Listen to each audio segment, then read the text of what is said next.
അവസാനം ഇപ്പം ലോറിയും ബോഡിയും കിട്ടാനിടയായി. അപ്പം DNA ടെസ്റ്റ് നടത്തണോ എന്നുള്ളതായിരുന്നു ഒരു പ്രശ്നം ഉണ്ടായിരുന്നത്. അപ്പോൾ കുടുംബം പറയുന്നത് ടെസ്റ്റ് നടത്തണമെന്ന്. നല്ലതാണ് ശരിക്കും. അത് ഒരു ആധികാരികത കൈവരിക്കണമെങ്കിൽ നമുക്കത് വേണമല്ലോ ശരിക്കും. നാളെ ഇനി അത് സംബന്ധിച്ചൊരു വിവാദം ഒഴിവാക്കാൻ വേണ്ടിയിട്ട് എന്തായാലും ഇപ്പോൾ 10-72 ദിവസമായിട്ടുള്ള ഇപ്പം ഇത്രയൊന്നുമില്ല, ഇനി കാത്തിരിക്കേണ്ടതുള്ളൂ.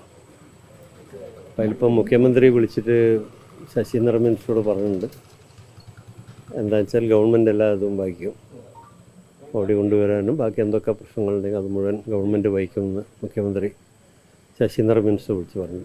അപ്പോൾ ശശീന്ദ്ര മിനിസ്റ്റർ എന്നെ വിളിച്ചിട്ട് ഇവിടെ അയച്ചതാണ്. അപ്പോൾ കാരണം ഇവരുടെ ഒരു കാര്യം ചോദിക്കാൻ വേണ്ടി ഇവർക്ക് സമ്മതമാണ്, ഇവർക്ക് ചെയ്യണം എന്നുള്ള അഭിപ്രായക്കാരവർ. അതുകൊണ്ട് അത് ചെയ്തിട്ട് ഉടനടി കളക്ടർ ബന്ധപ്പെട്ടുകൊണ്ടിരിക്കുന്നുണ്ട്. ഞങ്ങളൊക്കെ വിളിക്കും. ടെസ്റ്റ് ഇത് പാർട്ട് എടുത്താൽ മതിയല്ലോ, ബാക്കി നോക്കിയിട്ട് പിന്നെ ബോഡി വേണേൽ കൊണ്ടുവരാമല്ലോ. ഒരു ഐഡൻറ്റിഫൈ ചെയ്യേണ്ടത് ഒരു ശരിക്കും ഉത്തരവാദിത്തമാണ്. കാരണം ഒരുപാട് ദിവസമായിട്ടുള്ളൊരിതല്ലേ. നാളെ അനാവശ്യ ഒരു വിവാദം പിന്നീട് ആരെങ്കിലും അതിന് കുത്തിപ്പൊന്തിച്ച് പ്രശ്നങ്ങൾ ഉണ്ടാക്കുന്നതിനെക്കാളും നല്ല നമ്മളത് ചെയ്യുന്നതാണെന്നുള്ളത്. പക്ഷെ അത് വേറെ ആർക്കും പറയാൻ നോക്കില്ല, കുടുംബത്തിന് മാത്രമേ അത് പറയാൻ വേണ്ടിക്കുള്ളൂ എന്ത് ചെയ്യണം എന്നുള്ളത്. അവരും അത് ചെയ്യണം എന്നുള്ളത് തന്നെയാണ്.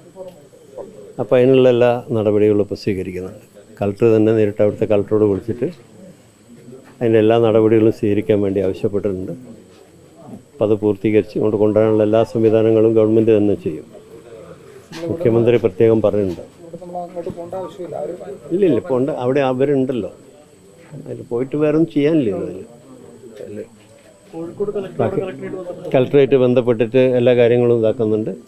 അപ്പം കളക്ടറോട് ആവശ്യപ്പെട്ടിട്ടുണ്ട് DNA ടെസ്റ്റ് നടത്തണമെന്ന്. അതിൻ്റെ ഭാഗമായിട്ട് അത് നടത്തിയതിന് ശേഷം കൊണ്ടുവരും.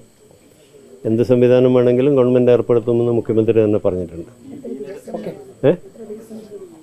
അല്ല, അതിപ്പോൾ ഒരു അറിഞ്ഞിട്ടുണ്ട്, നല്ലല്ല ഇപ്പോൾ പറയാൻ കഴിയില്ലല്ലോ, നമുക്ക് പറയാൻ കഴിയില്ലല്ലോ. എന്തായാലും കഴിയാവുന്നത്ര വേഗം എന്തൊക്കെ ചെയ്യാൻ പറ്റുമെന്ന് വെച്ചാൽ എത്രയും പെട്ടെന്ന്. കാരണം ഒരു കുടുംബത്തിൻ്റെ അവസ്ഥ, ഒരു മരണം നടന്ന വീടിനെ സംബന്ധിച്ചിടത്തോളം നമുക്കൊക്കെ അറിയാമല്ലോ. അതുമല്ല ഒരു 2.5 മാസമായിട്ട് ഇതുമായിട്ട് നടക്കില്ല. ഇപ്പോൾ അവരെ പരമാവധി എത്രയും പെട്ടെന്ന് എത്തിക്കാനുള്ള ഗവൺമെൻറ് തലത്തിൽ തന്നെ ഇടപെടുന്നുണ്ട്. കളക്ടർ അതിന് പ്രത്യേകം മുഖ്യമന്ത്രി തന്നെ ചുമതലപ്പെടുത്തിയിട്ടുണ്ട്.